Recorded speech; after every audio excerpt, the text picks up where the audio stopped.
Hi, Assalamualaikum. Mayamna akhoi roza numit marini subagi ahan mane akhoi irai si ko na sita numit marini sur dor me ira akhoi kari si akhoi roza si ko roza sakyen tha si ado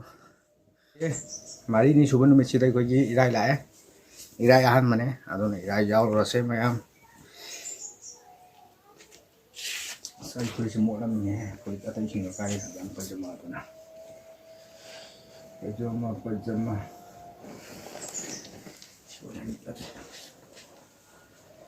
adana irai roza su hen che mayam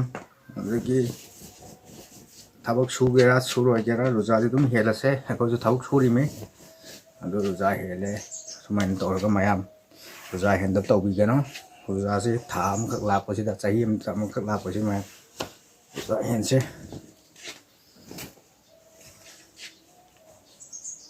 ai ngok sen na ro ko to bu du to ro se ala na su ya na ba kha ko si to si ku ma ado hai je ge to ni ta mayam da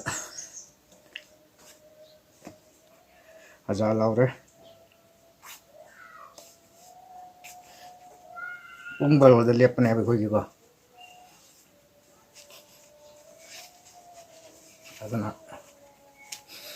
juma yaw ro se thamage swai da mayam mayam amuk halan salam tawjari mayam assalamu alaikum